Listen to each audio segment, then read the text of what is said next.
What's up, guys? Welcome to another episode of Totally Inspired with me, your girl Sibo Dube. If you're new to this channel, thank you for stopping by, and I hope you'll enjoy the content that you are going to see today. And please do take time to go back and look at some of my old videos because you will be inspired. Well, as you can see today, I'm not by myself. I have a guest. She's going to introduce herself to you.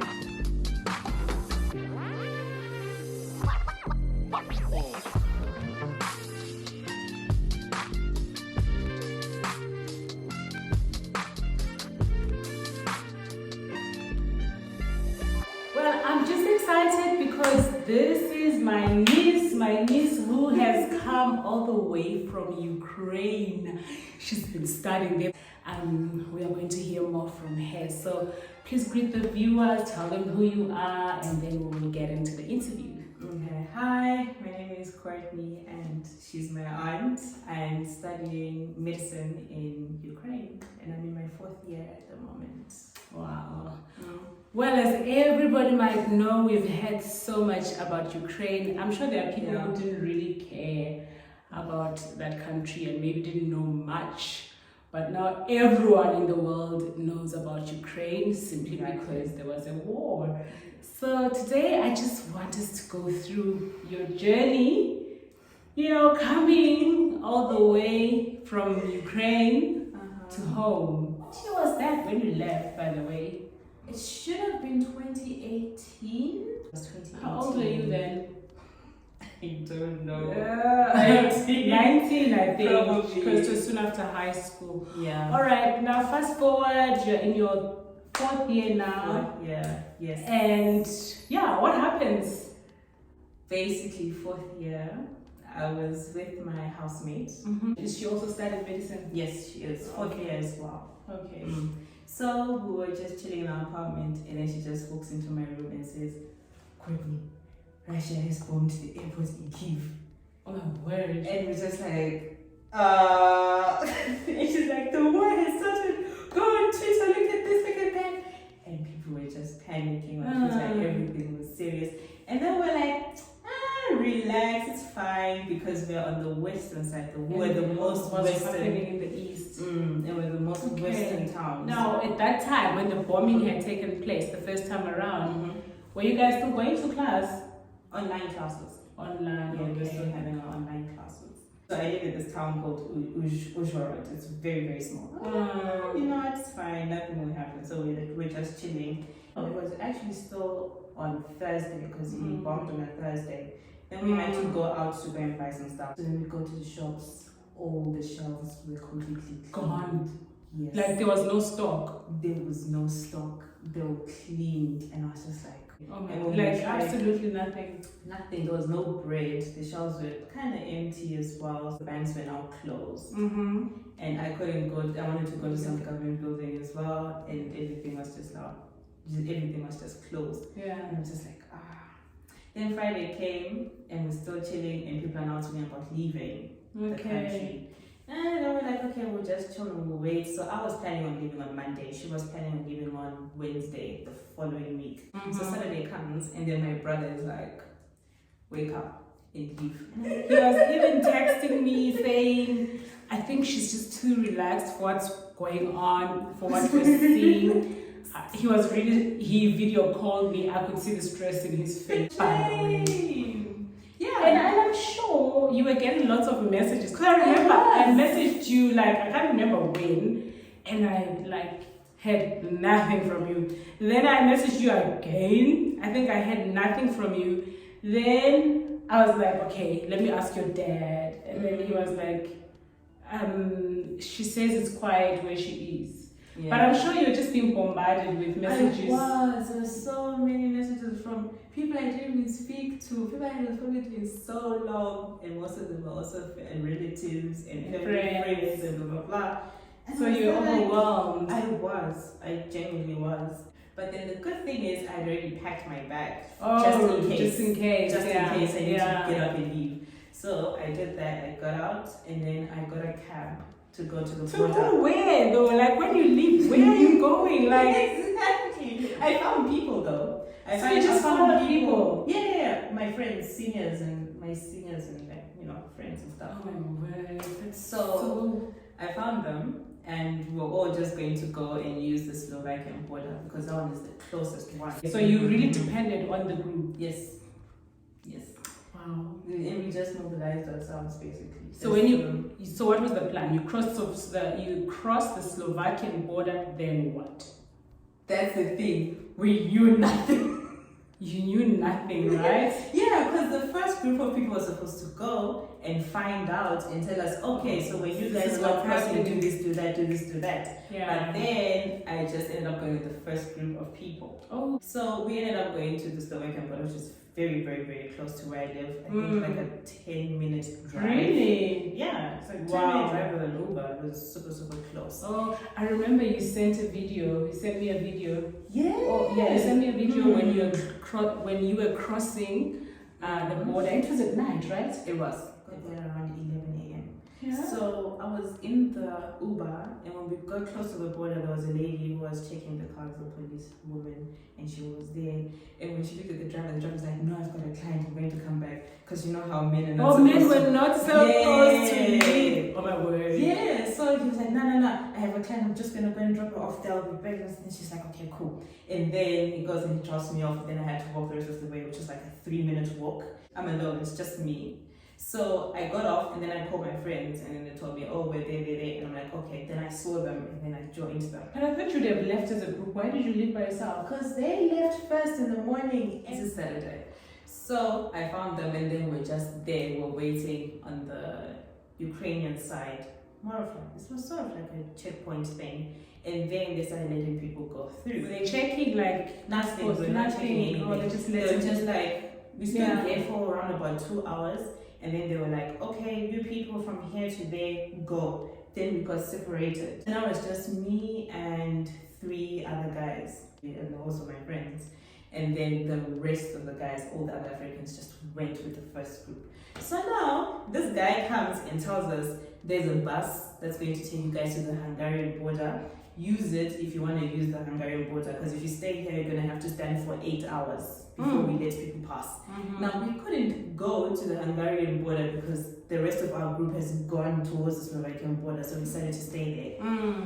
And they were not lying about the 8 hours. Really? We were there. What about food? What about They were giving us food, they were giving us snacks.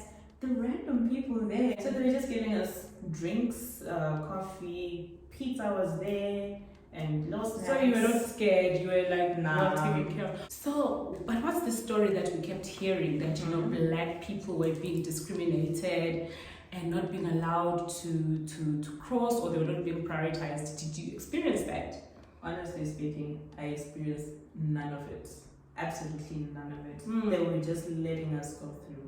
It was still early days.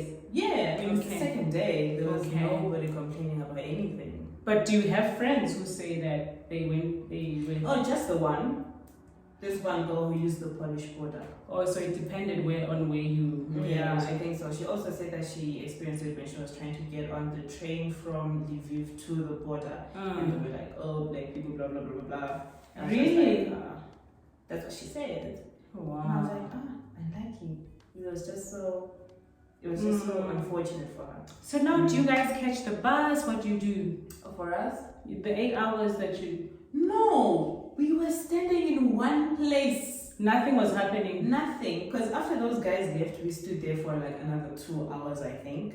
And then they let us through, only to walk for like 200 meters. And there was another checkpoint up there. We were all packed like sardines. And then people just started getting really irritated. I can And everything, imagine. why aren't you letting us pass through, blah, blah, blah, blah, all this stuff. But then I don't know what exactly was going on. My assumption is they're still trying to get their border in place because there's a lot of Just people figure flocking out out. what to do. Yeah, and it's not a very busy border, and it's just one of those things in it. So I'm like, okay, cool. And we stood there. I remember we were standing there for 12 whole hours. Oh my goodness. I never The knew. weather? Oh, it was fine. I mean, it was cold, but then we were all dressed up warmly, and we were also giving out blankets when we got to the other side. That Well, was so the nice. second checkpoint, yeah, Ukrainian side, they were giving us blankets and they're still giving us coffee Oh and proper wow. food and stuff like that.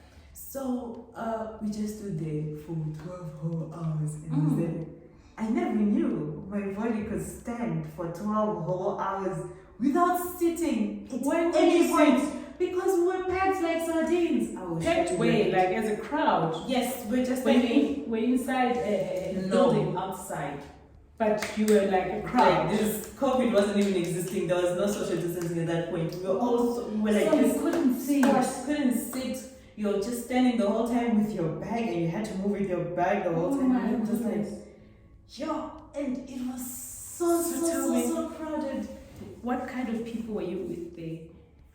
Were they old people? Were they mummies? Were they Yeah. babies? What was There there? were kids and a lot of women, both old, mostly. I'd say maybe most of them in their 30s, 40s, that type of thing. A few men and some boys. So who were these men Some who were boys. leaving? Did the I don't think they Age actually groups. left. I think they were just escorting people to the border, their Okay. families, and then they go back. Go back. Yeah. So now you cross over. Yes, we ended up crossing over, and it was around 11 p.m. at that time. And as soon as we crossed over, the Slovakian soldiers, they came and they just grabbed our bags and they were like, "Ah, good evening." And I was like, is this a soldier? Were they very polite? They were so polite. I was so confused. I was like, soldier, being this nice? What is this? I was unprecedented. I was like, wow. And then we walked into the tents, and the first tent you walk into, it was so warm because at that time we were freezing. I'm Because sure now you it were was at tired. night. Yeah, I was so tired. And then we walked in, it was so warm, and you look to the side, there's food, and then that other side, there's also food, there's tons of food, and you're like, So this is prepared by the Slovakians. yeah, For you and guys. Red Cross as well. Oh wow. And there's blankets in the little seats there, you can go and sit down as you wait to go into So these Slovakia. guys prepared so fast. They did. The efficiency levels are amazing. Mhm. Wow. And wow, bro, like there's just so much food. I was like, finally, food. And they had little sandwiches that have salami, cheese. Wow. And then you go into the second tent and still a long line, and there's still food all over. Then you finally leave the tents. So when you get out, they separate you. People with Ukrainian passports, and then and then the other ones who are not from the EU, the non-EU countries. There you go. Non-EU, non-EEA countries. You go to the other side. Okay. So we got there, and then they checked our passports, and then afterwards they took our passports, and they're like, okay, we'll give them back to you. Just go and wait there. So we had to go and join the other guys there, and on our way there, they were giving us coffee, offering us coffees and teas and blah blah blah. We're like, no, it's okay. Some people got processed within like 2 hours, but unfortunately, I got processed in 13 hours. My goodness, why did it take so long? I actually don't know why it took so long, because every time it was now our turn, something would change and then the process would be longer.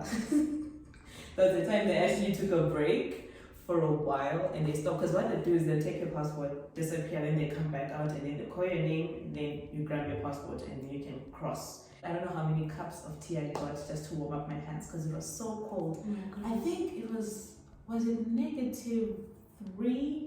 At Oh that point? my I word. don't remember. It was freezing, and I ended up wearing 2 pairs of socks because I packed an extra pair just in case, and I got in my thick winter ones that I wear at home, and my shoes are already thick because it's winter boots, and I still my toes were frozen. Oh I was like, oh my god, it was so Oh, cold. shame, man. And you're there, it's just like, you can't sleep. You want to sleep, but you can't sleep because if you sleep, then you won't hear your name, and then you can't get your passport. Yeah. And then you have to wait there for longer. So we're kind of like taking turns in a way, falling asleep and blah blah. But anyway, after 13 hours, we got it. We got our passport. So this was now 1 p.m. Of the next day. Of Oh, Saturday. you said 13 hours. We're just chilling there. Oh, so long. So first, after we crossed, food again. More food. Looks like you were having some fun. I was with the food. Okay, and there were tents, there were kind of like tents on either side of the road, and there are people who are cooking food, making soups. Are these like this, that, and the other. Slovakians? Ordinary people? It's just Slovakians. Citizens, okay. And some of them, I don't even know what religion that was. There's these men who were wearing these really huge robes. What color were they? Black? I was going to say maybe they were monks, but... Nah, not monks. They look kind of Jewish because they even had this thing here. Oh, could have been. I don't know. But Okay, anyway. so you had religious groups helping you. You had the Red Cross, you had the army, so everybody came to your and also rescue. the citizens there. And they will give you anything you want for free. I did not spend money there. Okay. None. Even went to some restaurant where we ate our food For free. for free. Now you've crossed, you are in there, you've eaten. What next now? Now we have to wait for transport. To go away. To go to the closest city that we could go to. It's called Košice, which is the second capital city of Slovakia. So we found a bus. This is what now? Sunday. This is still Sunday. Sunday at around 4 p.m. Okay. We got a bus for free. Wow. And it left us at a train station, which was like, 45 minutes away, I think. Yeah, and then when we got to the train station, we got inside the train for free. They just said, go. They could tell. They could just That tell. you guys were distressed. Yeah. Okay, now where are you headed with the train? Where are you guys going? We're going to a hostel. We booked a hostel. by the way. Online? Yeah. Then when we got on the bus, the lady was like, oh, your room has been taken. Just like that. It's like, oh, we don't have any available rooms anymore. They were like, but we already paid. And she's like, well, you're going to be refunded. There's nothing anymore. So we're like, okay, we can't stay here. We'll go there and then we'll make a plan when we get there. Yeah, we got a cab and we were 6 or 8. No, we were 8. And then we started driving around the whole town trying to find a hostel for 8 people. And there wasn't even a single hostel that could host us. No hostel. And we tried to find accommodation again, and then eventually we did. This other lady, she's like, okay, I've got space for, she said she had 2 rooms and could split. But we could all split. So 2 guys took 1 room, then the 6 of us took the other room, and then she gave us a discount as well. We ordered for 2 nights. Yeah, we said we're going to stay there for 2 nights, and she's like, alright. So we stayed there for 2 nights. Now I had to leave. I had to leave the other group and continue my journey and go to Poland. To get out of Europe, I needed an international flight out of to Africa, yeah? But then Slovakia doesn't have those flights, so I have to go to the next. Yes, to the next country. That's country. an international flight type situation. So then I ended up leaving them after spending 2 nights there, and I flew to Poland. And then when I got there, Joe got me from there. And he met you there? Yeah, he did at the airport. You spent a long time in Poland, right? I did. I ended up spending a whole week instead of 2 nights. Because you're trying to liaise with the embassy to organize your flight out. So we stayed there for 2 nights, and we were given food as well by the embassy. Yeah, they paid for our food, accommodation for those 2 nights at the hotel, and then we were meant to leave and go to a hostel, which they booked for us. And we got to the hostel, it wasn't booked. There was a mix-up of some sort. Oh my word! Yeah, and then they ended up putting us in different places, different houses. So there's people there who opened up their homes to refugees. So what they ended up doing is they take a couple of people and put them with that family, a couple of people with that family, blah, blah, blah, blah. I suppose. That was nice of the people. I mean, it was. Imagine opening your home to a stranger. You don't know if this person is a criminal or he has a criminal mind, or you just don't know whether you can trust them. And so this man, he came and then he picked us. So before they came, they were just like, choose a family you want to go to. So there's this family, it's going to have their place open to people for 2 nights, 1 night, 3 nights. So who's going there? They've got spaces for 2 people, 3 people, 4 people type of thing. Okay. So we're matching with families, okay. Exactly. So my friend and I ended up going to this other family. their house was open for just one night though. Sure. Because he came and he picked us up, and I was sick at that time. I had a serious cold. It was so bad. I was coughing. At some point, I thought I had COVID, and I was like, nah. I think you were exposed to the bad weather. Sure. Because I have never been that sick before because of flu. Flu that bad. I was really shocked. Anyway. So no treatment. The guy, when he picked us up, he took us to the pharmacy, then he bought me some med lemon thing. Yeah, he got us food as well. Then we went to his house, and he lives with his wife and 3 kids, and they could speak English. Oh, that was nice. Except for the kids though, because the kids are still learning. Well, the eldest one was the one who kind of could try to speak in English. Yeah. They stayed there for 2 nights. Because they were meant to get some Ukrainian was meant to come over, but then she ended up not coming, so we were given the extra night there. Oh. Yeah. So after the 2 nights, we had to leave. We left. So after we left their house, we went to some other guy who picked us up from a mall, and then he took us to his apartment, and he said, "This is where I'm living. You can stay here for as long as you want. Oh wow! I will give you my keys. If you feel like there are other people that you want to bring into the apartment, just like that, you can bring them in. You know, I've just opened up my apartment for foreigners because I figured that a lot of Ukrainians are going to get a lot of help from people. So you guys can just, if you want to help anybody, you can just bring them in. It's fine. You guys own this apartment for like a month." He looked like he was in his 28, 29, 30, 32s there. Wow. Yeah, wow. And I was just like, this man. And he also said that his parents were hosting some Ukrainians as well. His fridge was fully packed with like for you, food. And he said you could help yourselves. Wow, that is so kind, hey? It is.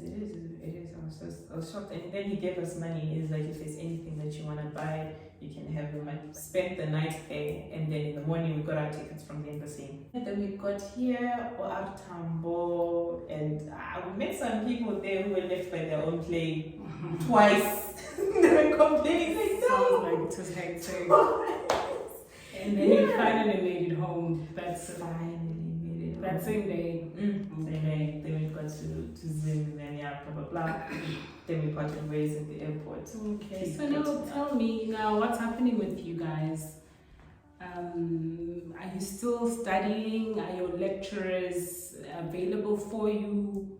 What are you gonna do? We are still studying because we only paused for 2 weeks. Then we started school again. If there's no class on Google Meet, we have assignments. So life is from a study point of view. You guys are still studying. Okay. And now, do you think you're gonna go back? Probably not. Yeah, I'm probably going to have to transfer. Find another university. I'm sure you'll find somewhere where you can actually pick up and complete. It's so funny because your studies were really disrupted in so many ways. From the time you left in 2018, right? You just stayed 2019, then COVID happened. Yeah. Wow. Well, thank you so much for sharing your story with us. And we're so glad you've made it. And it was just, a relief when finally we heard that you had arrived. Because like what we see on TV, what we still see is another story, but as you say, it's in different parts of Ukraine. The impact is different per town, and your guys' town was the quieter side of things. Well, thank you so much, and I hope you enjoyed the insight as to what was happening in Ukraine, straight from the experience of somebody that has actually lived there and saw the war from the time it started and left the country. Well, I hope you enjoyed this episode and that you have been inspired. Remember to subscribe, like, share and comment. Until next time, please do keep inspiring. Goodbye. Bye.